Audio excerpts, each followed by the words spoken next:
Oh, hey there. Welcome back to Steve's Project Car Garage. My name is Steve. It's been a little bit since we've gone ahead and hung out, so I'm going to give you a little bit of a life update and change the oil on my crappy Volkswagen Jetta GLI. So grab yourself a cup of Jetta juice and let's hang out. All right. Welcome to the underside of the Jetta. So it's been a while since we've hung out. The last time we hung out, I was cursing this car out like crazy. My hair was a little bit shorter, and I was taking ADHD medication. And really hadn't worked much on the Spitfire. The last time that I really spent time working on the Spitfire was September or October, and it is now knocking on March. And last time I did anything really was working with Chris to try to adjust door gaps, and had limited success with that. Oh, I forgot, left bolt out. I don't like these under trays. They are a pain. And then, so we did that. Went to go work with Chris on his BMW. We painted it. I filmed it, but I didn't put the video out. Wasn't really happy with it. So I was supposed to have that, but then also this broke. And, oh look, there's a little seepage. And so, yeah, that's kind of what happened. The ADHD medication I was taking was Adderall, and it was supposed to really kind of try to help focus, and no, it didn't work. It didn't work so well, because I ended up focusing, but I focused on the wrong things. And, oh, I forgot. This drain plug is not a regular one. I gotta use this different tool. One moment. Alright, well that was a fun little change of plans. I did not do the last oil change on this. It was actually done by Volkswagen shop that we go to for things that I don't feel comfortable doing. And on this, that job was the timing chain. And they did the oil change then. And they changed the drain plug from being a 19 millimeter to a T45.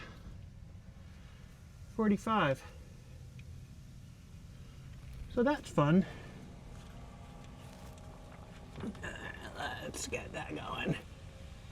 Yee, that is some black oil. I change the oil on this thing every 5,000 miles. The original service interval was every 10,000. Go topside. Anyways, while I'm doing that, like I was saying, I was taking Adderall. And that was nice because it helped me focus, but it helped me focus on the wrong things. And you're like, oh, how in the world can you focus on the wrong things?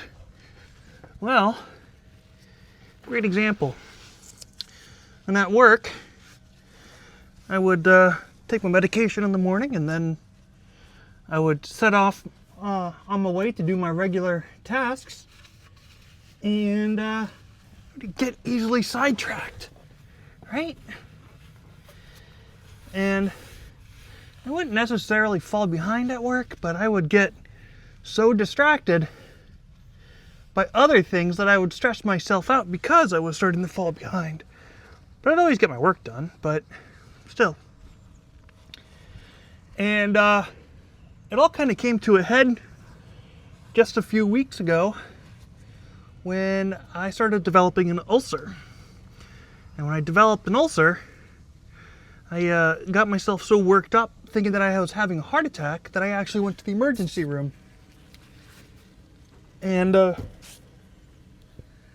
a nice little bill.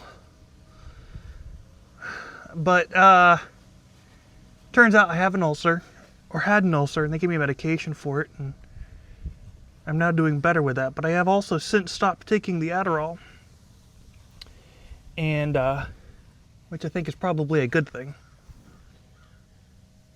Got this just about drained. So, anyways, long story short, when taking the Adderall, though, I was focused on the wrong things, and it was exhausting me to the point that by the time I got out of work, I was 1, snappy, 2, didn't want to get in front of a camera, and 3, did not want to go out to the garage, which, for me to not want to go out to the garage means something's definitely not right. Which is why I haven't done anything on the Spitfire. Spitfire has not changed. I wish that there was more that I had done. I have, however, laid out the electrical system mostly on my computer using something called draw.io.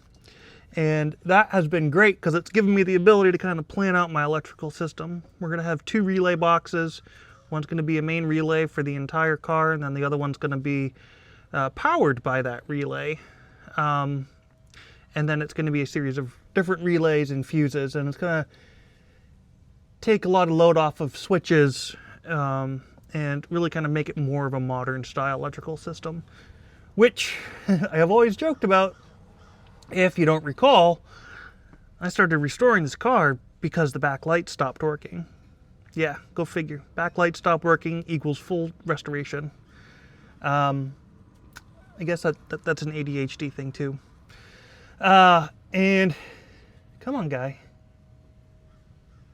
So I have everything I need to do the electrical system for the most part. The only thing I'm missing is some of my connectors, because I'm going to actually put the primary electrical system in the cabin of the car. It's going to be near the footwell, the passenger side, tucked up on the A-post. And it's going to be nicely done up there. And then the power is going to run up and out towards where normally the connector would go for the windshield wiper connection, the power. And so we're going to just kind of get a larger grommet for that, and I can run my wires through that. But that way it's going to keep it nice and neat and out of the engine bay, which will also provide some protection to it from the elements. Not that I plan on driving the car in the elements, but you get my point. All right. So, here, yeah, look at the Spitfire. See? Nothing has changed. It looks really good, but yeah, nothing has changed. Although I kind of regret this, but I hammered away a little bit at this gap, and I have improved it quite a bit, but now I'm going to have a little bit more body work to do, but I think that kind of gave me what I was looking for in terms of the gapping, so I'm a bit happier. The next real step, though, is to strip the paint off of all this stuff. And of course, I have completely languished the entire beautiful weather that we have had here in Florida over the course of the winter because I was not interested in working on my car. So I think I should probably get out there and start busting this paint off here sooner than later before it gets into regular days in the 90s, because right now it's 75 and beautiful, but I'm changing the oil on my car. Go figure. What was I coming in here for? Oil.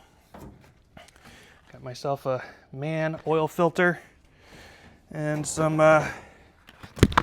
Castrol Edge European. So while we wait for that to finish draining, we'll get all this stuff lined up, I guess. So that's kind of where I'm at with things. In terms of the ADHD, I am getting a formal diagnosis to see if I actually do have ADHD or if there's something else going on. That happens on Monday. One of the other fun quirks and features of this car is that the oil filter is on the top. So It's still a little bit of a messy job, but nowhere nearly as messy as dropping an oil filter on the 2.5 liter Volkswagen that we have. Let's see if I can break this loose. Nope, I need my filter wrench. Right back. If you don't have one of these filter wrenches and you change your oil, you should totally get one. They're great. You just got to make sure that you put it on the right direction. So anyways, I have this evaluation coming up on Monday to find out that I am putting this on backwards, even though I had it on the right way the first time, I think. I'm such an idiot. Anyways, the idea is to just kind of find out if, hey, there is actually any kind of ADHD or if it's just kind of something else that's going on. I've always kind of suspected that maybe I am autistic, which is certainly a possibility. Oh no, are you snapping on me? Oh, this thread's coming loose on it.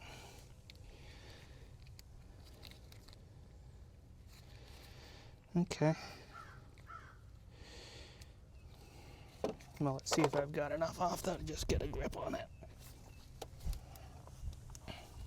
Man, they put this thing on good.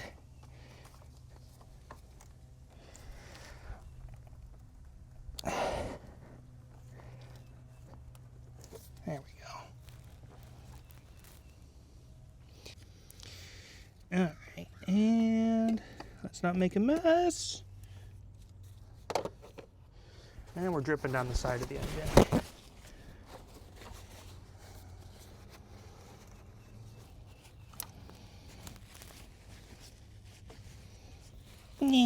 Didn't lose a whole lot.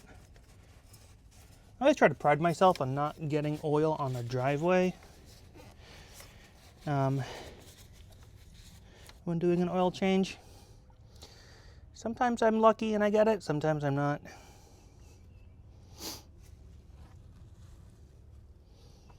Anyways, let's go ahead and just compare filters. Make sure we got the same thing here. Okay. You're a little different. Thread's the same.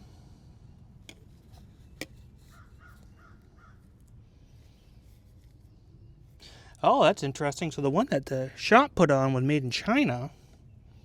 This one's made in Germany. Interesting. Pretty much the same though. I would love to do a comparison, cut them open and see if there's a difference in there. Anyways, put a little Earl here on the gasket. Clean the mating surface some. Let's go ahead and get this guy on. And of course, you can't pre-fill it.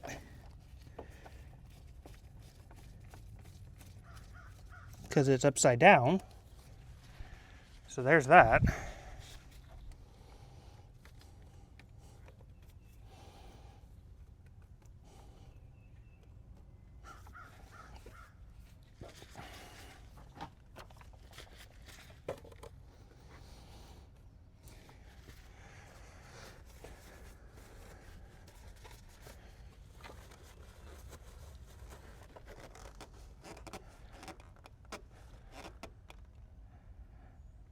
All right, cool. I don't like to over tighten the filter unless it's prone to leaking.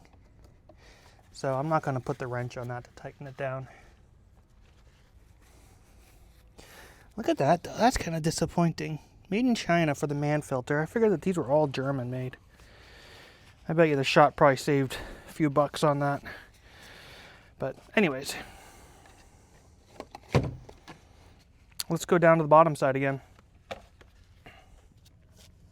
All right, and we're back. All right, so it looks like this guy's still draining some. Oh, and I need to get an adapter. Well, I got oil on the ground. Dang it. That oil from the that oil from the filter ended up finding its way down to the ground. That's okay. It's what kitty litter's for. All right. Anyways, here's a fun topic of conversation on the drain plugs. You can replace the crush washer after every single oil change. At least on this one, I can do that without replacing the whole bolt. I personally don't, unless I've noticed that it's leaked in the past. And I'm going to go ahead and just leave this as it is. And then if it gives me a slow leak, I'll replace it on the next oil change. But then maybe that's why they replaced the drain plug. Anyways, so yeah, I got this evaluation coming up, and we'll see what happens. We'll see if they say that I'm crazy or what. Can't believe this guy's still dripping. Yeah, but I don't think I'm gonna go back off medication anytime soon for that, because I don't think it worked for me. All right. Got my torque wrench. Got it set to 22 foot-pounds. And it should be right on the money for what we need. Again, with our T45.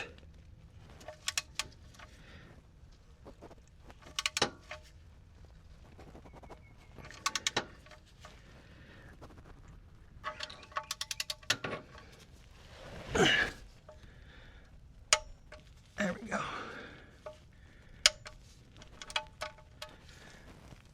It was making me nervous because it was like still going, and just the angle makes it weird, but 22 foot-pounds, we should be good. Let's just make sure we don't get any more little drips that come out of it between now and the next few minutes. I'd rather lose a little bit of leftover oil than anything. All right, now for the true test. I'll find out if I can do this without making a mess.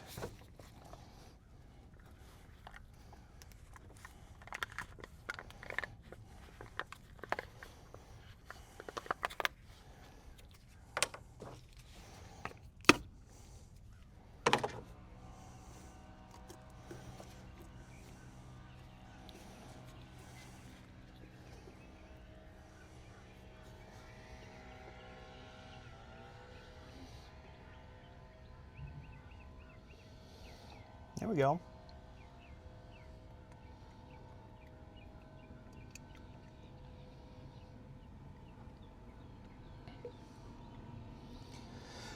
So yeah, that's the story on the Spitfire. My brother comes down in April, and he was down in December, and he's like, man, when are we going to go for a ride in the Spitfire? I feel like if I were to really focus and maybe put a week's worth of work into the electrical, I could probably get the steering wheel put in, slap on the pedals, and go for a drive, which would be great. That'd be awesome. But I don't know. We'll see what happens. Chris has been doing some work too, also on the side. He went ahead and blasted the pedal assemblies, and gave them a beautiful coat of satin black. So those look good, and he's putting them back together right now, and he's going to go ahead and give them to me so I can install them. That'll be another thing out of the way. Then I can put the master cylinders on, and slowly but surely make my way through it. And let that do its thing for a second. Make sure we don't have any leaks down below.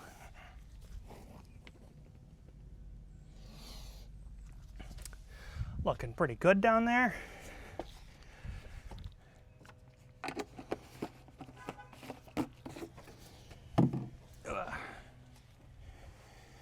All right, so we got 5 quarts in there. This should take about 5.5, but what I always like to do is get the bottom buttoned up, lower the car off the jack, and then let it settle, and then check on the dipstick, because honestly that's going to be the best measure. So let me get that done, and we'll wrap up and talk. All right, got the bottom side buttoned up. Just going to take a look at our oil levels, clean the dipstick, see how things are.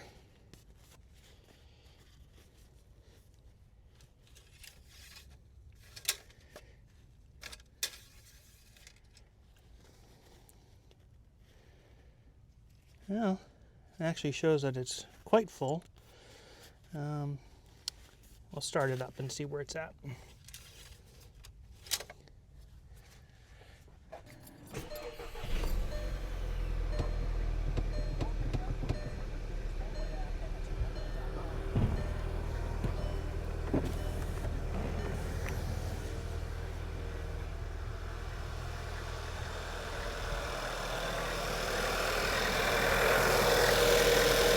Sounds quite happy.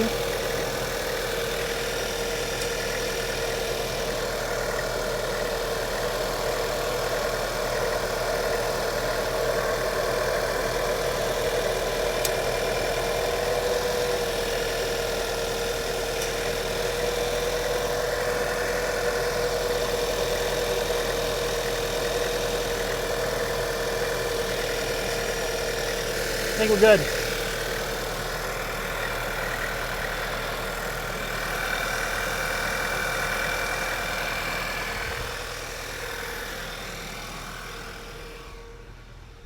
Well, I guess that's where we're going to leave it. Thanks for hanging out. A little bit of a update for y'all. I'm still here, still alive, thankfully. Spitfire, still here, still waiting on me to get my act together and get back engaged. So, yeah. Hopefully, in the next coming weeks, I will really get myself motivated. I got to get that paint stripped. I really don't feel like doing that out in the blazing heat. And if I can do it out while it's nice, I'm going to do it outside and do it nice. So that's the next step. Also, I got a buddy of mine coming down from PA.